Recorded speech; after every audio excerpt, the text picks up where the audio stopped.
That Sunday morning there was an unusual stillness in my house. The sunlight crept gently through the curtains, casting a glow on the laptop I had just opened, almost as if it too was trying to show me what I had deliberately ignored for months. On the screen was our credit card statement, something I rarely paid attention to.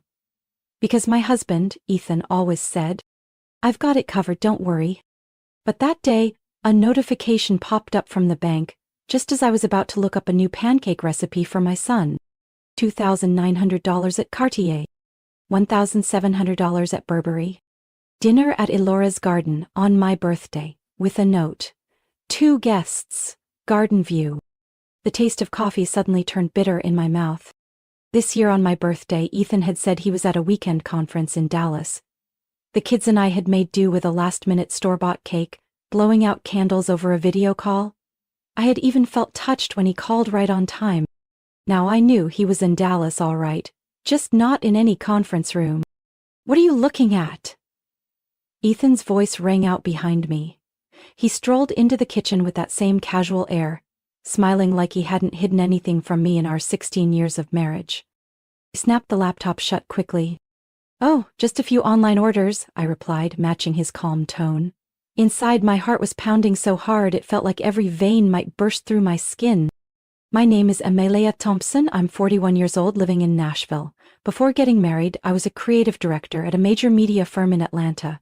I met Ethan at a sustainable investing seminar and thought I'd found the man I'd walk through life with.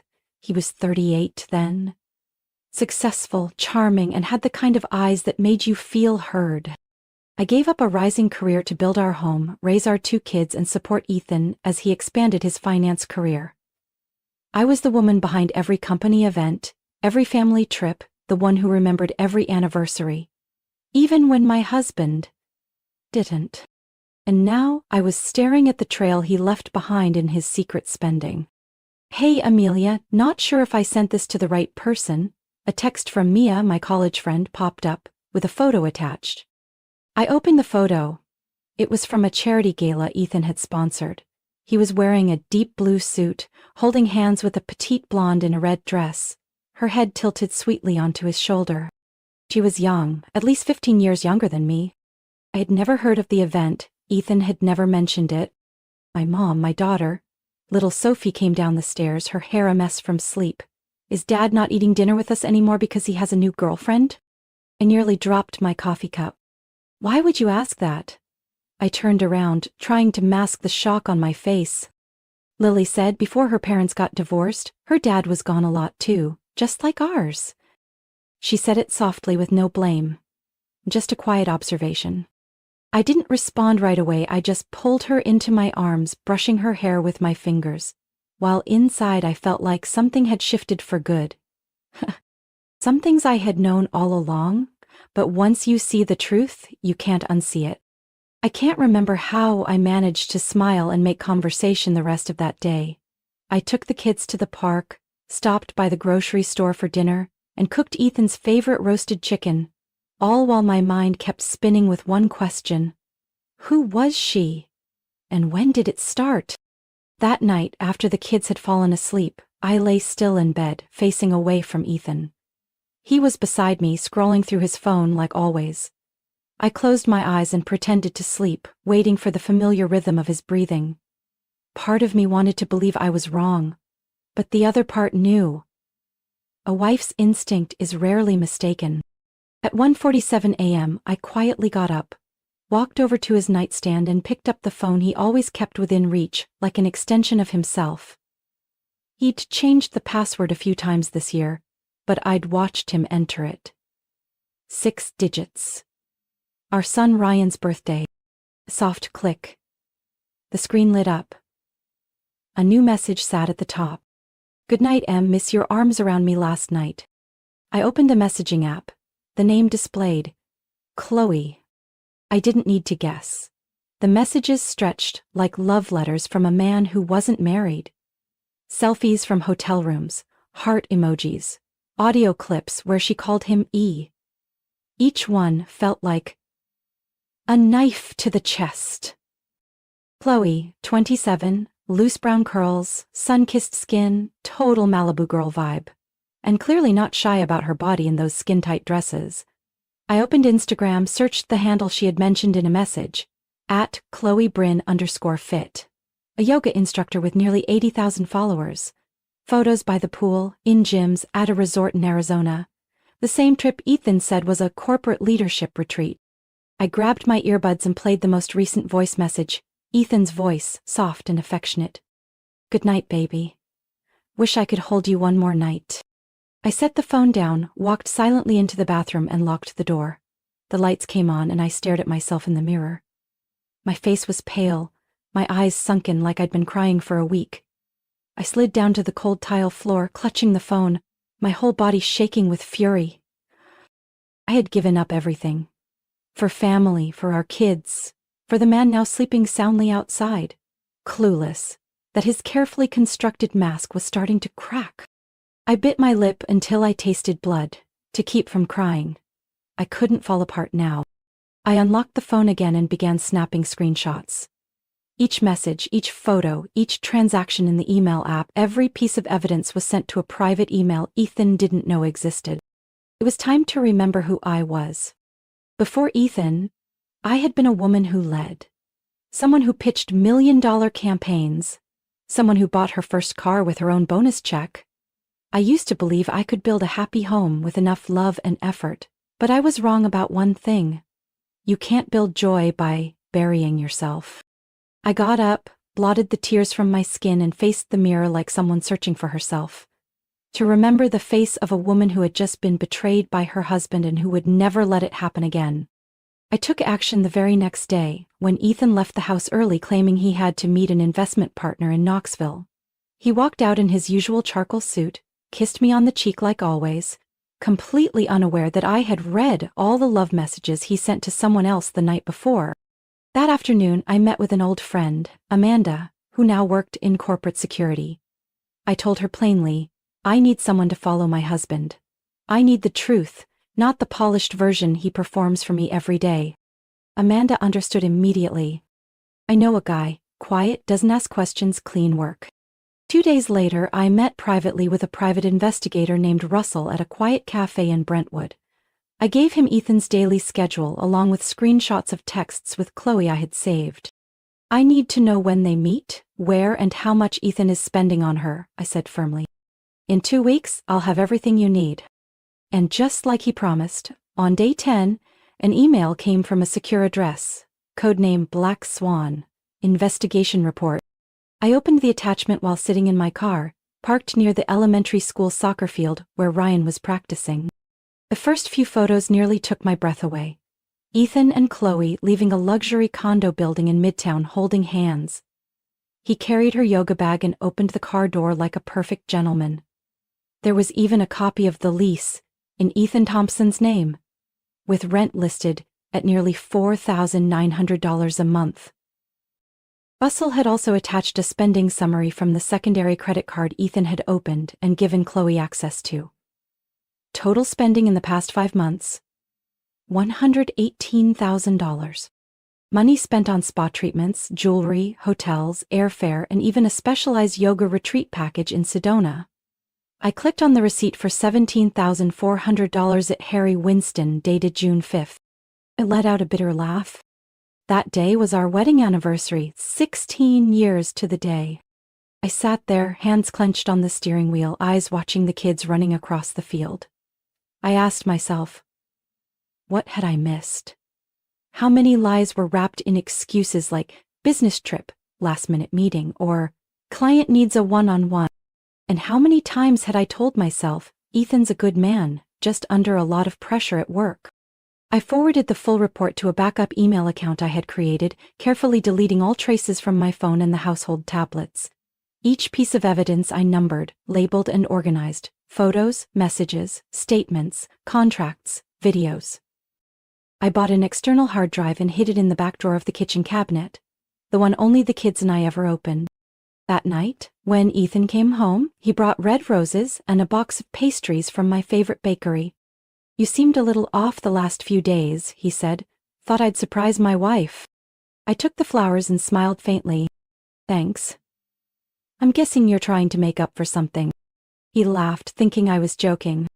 I used to think betrayal was like a knife in the back. But no. It's more like someone removing one brick at a time from the foundation you spent your youth building, until one misstep, and everything collapses. I wasn't going to let it fall apart that foolishly. I started collecting, quietly, like the crisis communications expert I once was. Before Ethan could plan a clean exit, I would block every escape route. One weekday morning, I called Mr. Lawrence Green, the attorney who had worked with our family for over a decade. On paper, I said I needed advice on updating our will and estate planning, but the real reason ran much deeper. We met at his office in Green Hills. Mr. Lawrence, now in his 60s, had helped us draft our home purchase agreements and set up education funds for our kids. He looked at me through his silver-framed glasses, full of concern. "Amelia, are you all right? You look different." I gave a faint smile. "Probably lost a few pounds. Haven't been eating well these past months." After some routine discussions about assets, I set my teacup down and looked him straight in the eye. If a husband uses marital assets to spend on another woman, what happens in Tennessee? Does it affect the division of assets in a divorce? Mr. Lawrence furrowed his brow. "Are you talking about Ethan?" I didn't answer directly, just asking hypothetically. He cleared his throat, paused, then explained. "Tennessee is an equitable distribution state. It doesn't mean a 50-50 split. Adultery doesn't automatically impact the asset division, but if there's clear proof he used shared finances for an affair, that's considered dissipation of marital assets. A judge could take that into account." I nodded slowly, mentally adding another card to my deck. "And if the husband secretly consulted a divorce attorney to ask how to hide assets?" Mr. Lawrence raised an eyebrow. "You found something?" I stayed silent for a beat, then pulled out my phone and opened the email I had recovered from Ethan's iPad. The one he never password protected because it's just for the kids' Zoom classes. There it was. An email from 3 months earlier, with the subject line, "Re-divorce options, confidentiality requested." The recipient? A divorce law firm in Chattanooga. I handed the phone to Mr. Lawrence. He sighed. "That makes things clear." The meeting ended with his firm commitment. "If you need representation, just say the word. I'll stand with you." The next day, I regained my composure and called Chloe, Ethan's current mistress. Her voice on the phone was young and overly confident. "I don't know who you are, and I'm not getting involved in any drama." I replied, calmly, "I'm the legal wife of Ethan Thompson, and I have all the photos, texts, receipts, even the lease agreement for the condo you're living in under my husband's name. If you don't want to be named in the lawsuit, I suggest we meet." A brief silence. "What do you want?" "A conversation. The cafe across from your yoga studio tomorrow morning, 9 o'clock. I hung up before she could refuse. When we met the next day, Chloe wore a sports jacket, a baseball cap, and oversized sunglasses. She looked at me with a mix of confusion and suspicion. "I didn't know he was married," she said, her voice quieter. I slid a thin folder across the table. "The issue isn't whether you knew. It's that once you did, you kept going. These are records showing Ethan used funds from our joint accounts to spend on you. If I wanted, I could demand you repay that, legally." Her face turned pale. I continued. "But I'm not here to destroy you. I just want to ask, what did Ethan promise you?" Chloe stared at me for a few seconds, then exhaled. "He said he was separated, that you were just his past, the kids were grown, and he was just waiting for the finances to be settled before ending it peacefully." "You're not the first, you know." Her eyes widened. "That evening I dug out an old folder from the garage, a place where I used to store work materials. Inside, I found the name of a woman who once worked as a receptionist at Ethan's old company. Someone he was rumored to be close to 6 years ago. I found her on Facebook, Rebecca Myers, now living in Clarksville. I sent a short message. I'm the wife of Ethan Thompson. I believe we may have shared a similar experience. If you're open to talking, I'd like to listen." she replied in just 15 minutes. I've been waiting for this call for a long time. I called her immediately after reading the message. Rebecca picked up after 3 rings. Thank you for reaching out, she began, direct and sincere. I never thought I'd have the chance to speak with you. We agreed to meet that afternoon at a small cafe in Clarksville. She was already there when I arrived, wearing a white blouse, her hair tied neatly. There was no trace of the woman who once walked away from Ethan's life, except in her eyes, where the hurt had settled into something quiet and guarded. I wasn't exactly deceived, Rebecca began.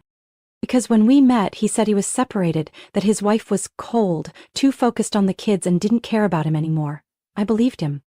I gave her space to speak, letting her continue.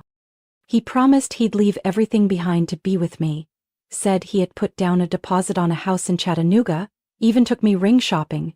Then one day he disappeared, no text, no explanation.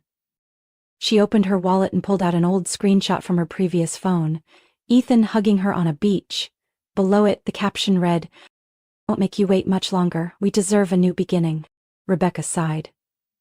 When I found out he was still living with his wife, still posting family photos on Facebook, I felt like a joke. I acknowledged her with a slight tilt of my head. You're not alone.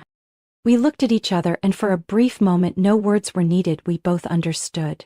The real pain wasn't just betrayal. It was realizing we had been props in the same recycled story told by a professional liar.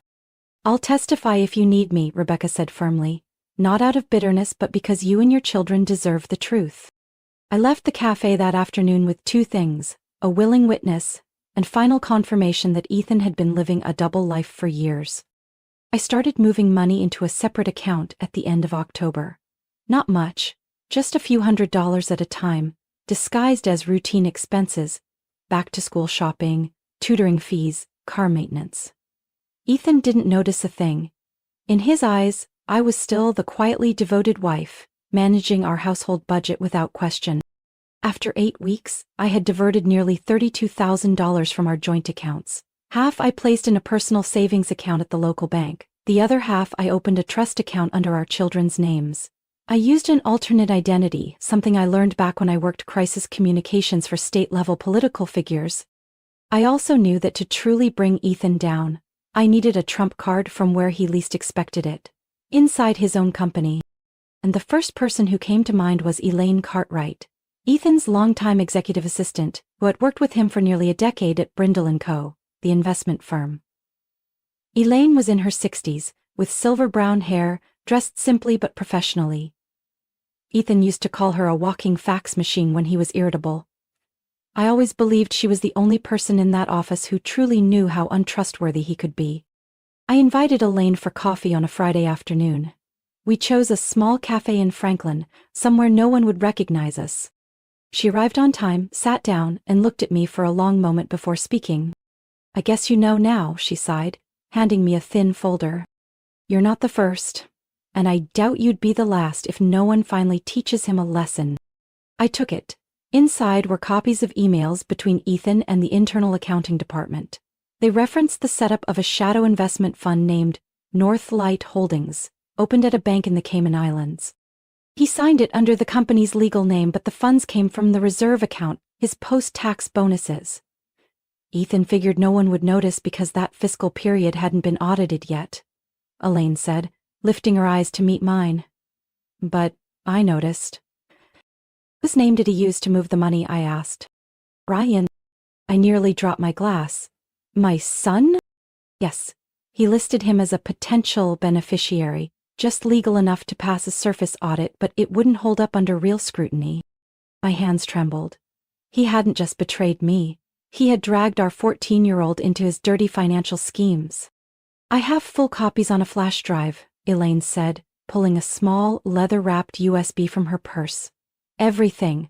Emails, transfer logs, transactions, even photos of Ethan with other women from his so-called investment conferences over the last 3 years. I reached for it, steadying my breath. Why are you helping me? I used to think you were the only thing keeping Ethan tethered to any kind of decency. And I've watched him choke that out of your marriage for years. You deserve everything back, including the truth. I gripped her hand. You realize?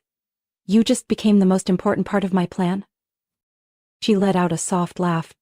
You haven't seen the rest. Elaine also gave me a folder containing Ethan's personal travel itinerary. Trips never reported to HR but still recorded because he used the company card to book them. From Palm Springs to Aspen, from Cabo San Lucas to Jackson Hole. Always booked for 2 guests. That night I returned home in complete silence, like I was carrying a ticking time bomb in my purse. Ethan was on the sofa watching basketball. Where were you? It's late, he asked, not even looking away from the screen. I removed my scarf and hung it neatly. Just caught up with an old friend. He didn't think twice. Still, the man convinced his wife, suspected nothing, that his lies were smooth enough to cover every crack. I spent 3 days preparing for that evening, every detail mapped out like a crisis comms campaign.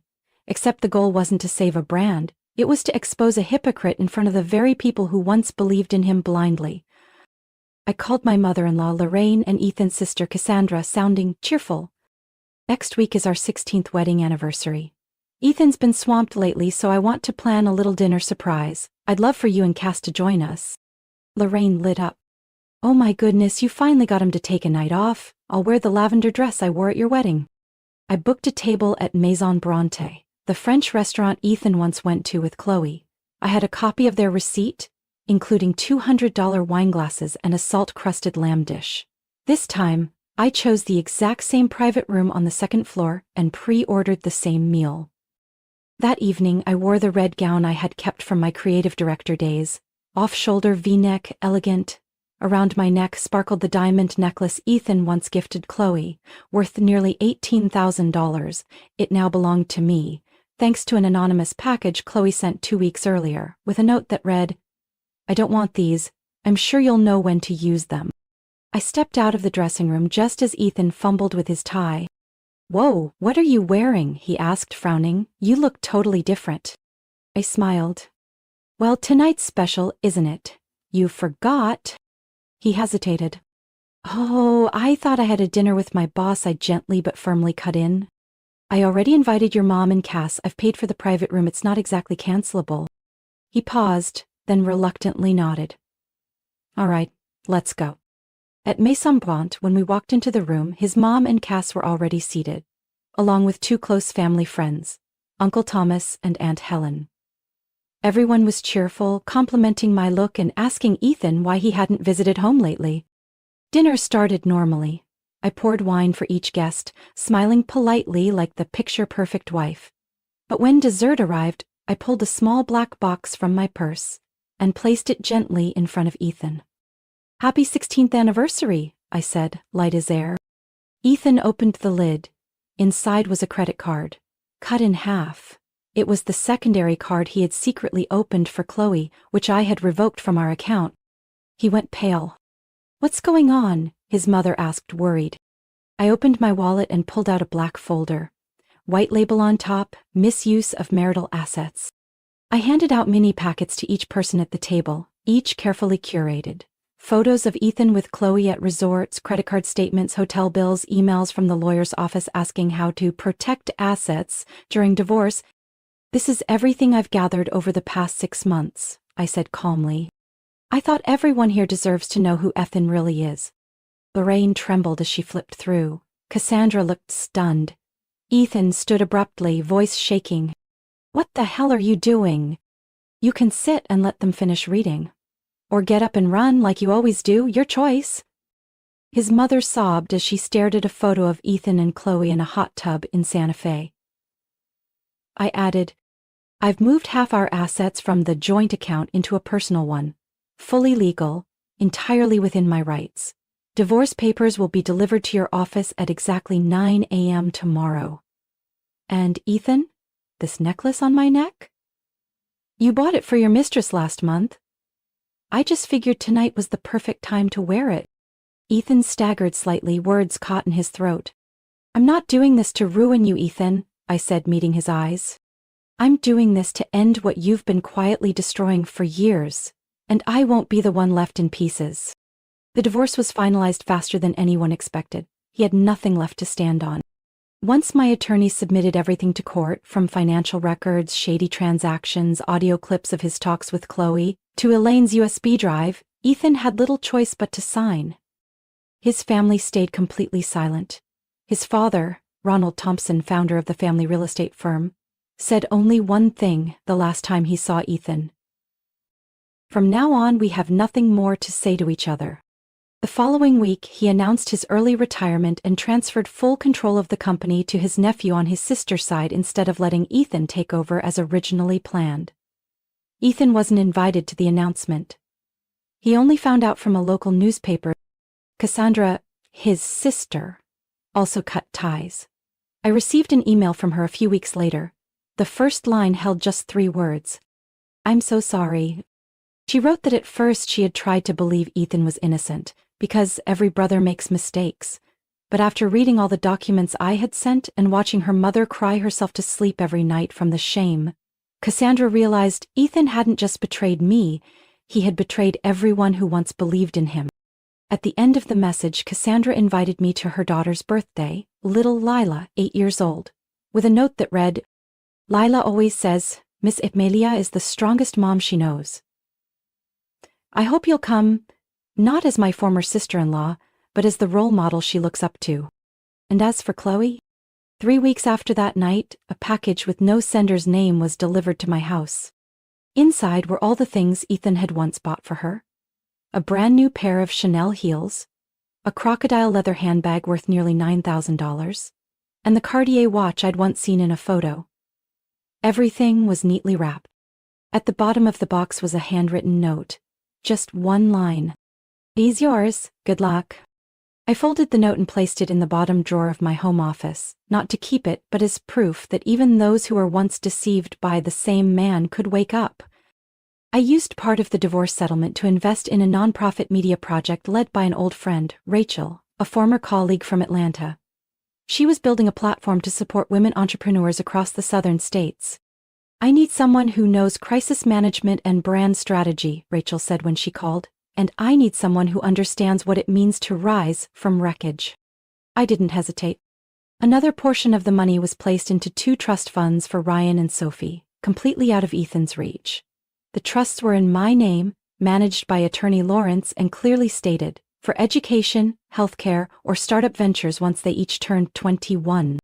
Ethan now lives in a small, dimly lit rental apartment downtown, without the Tesla he used to proudly show clients. By court order, he's allowed to see the kids every other week. But when he visits, Ryan speaks only when necessary, and Sophie avoids eye contact, refusing every gift he brings. I never forced the kids to be close to their father, but I never encouraged hatred either.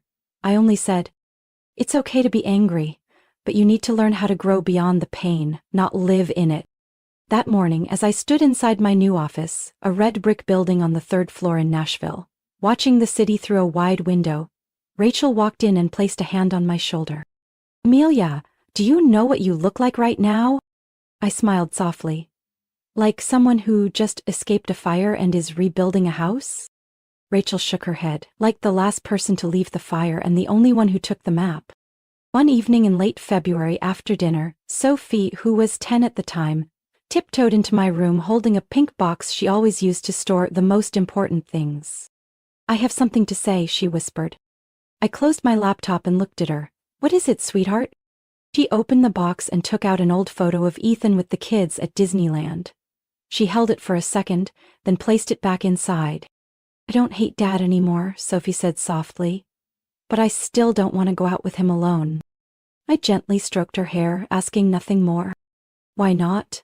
I asked gently. She looked up, her eyes dry but thoughtful like an adult. "Because Dad doesn't know how to see anyone but himself. But you're different. You see us. And you don't let him treat you like you don't matter. I'm proud of you for that." I froze. Sometimes the maturity of a child takes your breath away. I didn't say a word. I just held her close for a long, long time. Ethan still has visitation rights every other week. He always arrives on time bearing gifts and food from the kids' favorite restaurants, but they've learned something, that gifts can't replace time. And apologies can't replace presence. Brian remains polite, respectful, but never reaches out first. As for Sophie, the little girl who once asked, "Where's Daddy?" now simply replies, "I'm fine," whenever Ethan texts. I'm not happy about that, but I don't correct it. Some relationships have to heal from the roots, and Ethan, it seems, never learned how to start over from a humble place. About 3 months after the divorce was finalized, I got a text from an unknown number. I know I have no right, but I still want to say, I'm sorry. I've gone back to college. I'm not asking for anything. Just wanted you to know I'm trying to be better. Chloe. I read it and set the phone down. In April, Rachel and I officially launched our new media platform, At Her North, at a Women's Entrepreneurs Summit in Nashville. I stepped onto the stage in a cream-colored jumpsuit, hair pulled back high and diamond stud earrings sparkling under the lights. The same pair Ethan once bought for Chloe, now back with me. What used to symbolize betrayal now represented the power to choose a new direction.